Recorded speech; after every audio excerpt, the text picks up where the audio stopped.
have to make our own music in the elevator, okay? Now everyone, let's start singing now. And da da da da da da. Now what song is that? It reminds me of my childhood.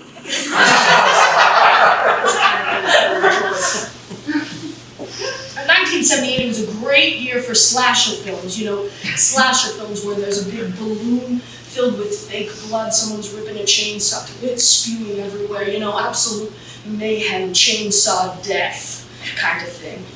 Now, what was I doing in the basement of the UU church? I was doing all sorts of stuff I shouldn't have done back then, okay? I was going to the Humane Society, I was asking them about parrots, I was getting high on drugs, swallowing big pills, okay? Swallowing them down, big pills full of drugs. And I was driving down to the Humane Society, you know, driving on drugs, and then I was getting parrots, and I was trying to take them on airplanes to steal the airplane bottles. I thought they had the best supply of tiny bottles of liquor.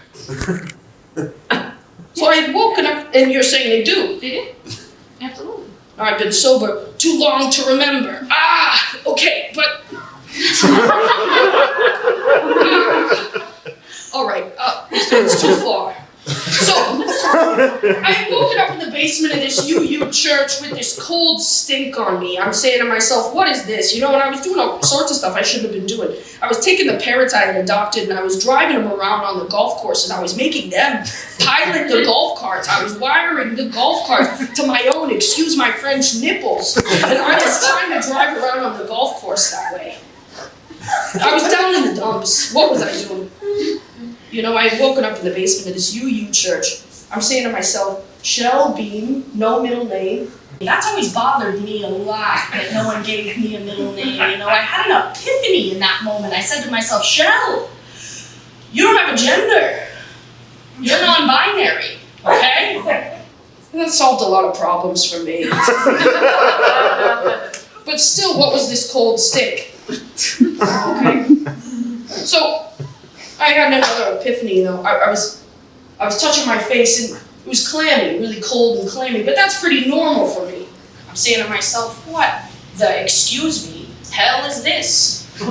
So I feel my face, it's smelling and it's smelling. I was peeling. I peeled off a big piece of my own skin in the basement of that UU church. Okay, and I'm holding it up and I realize, you know, cold bologna. Cold bologna.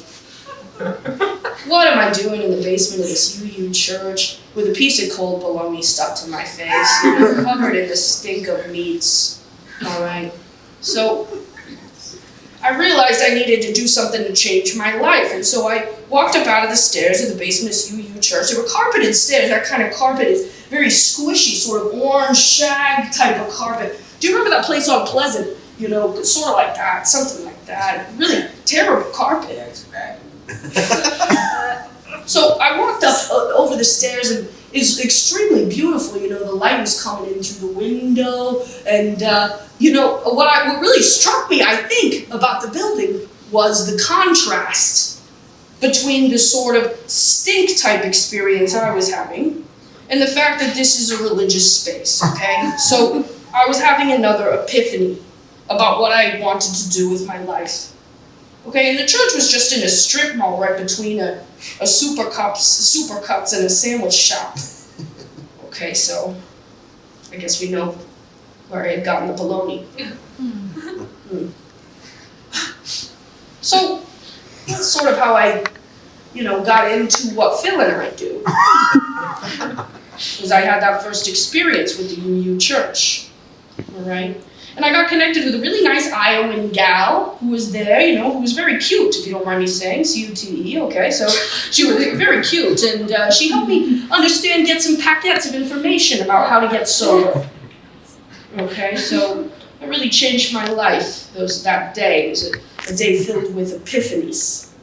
And, yeah, you know, so that's how I got into the biz, okay? You know, so I guess content warning, okay? You know.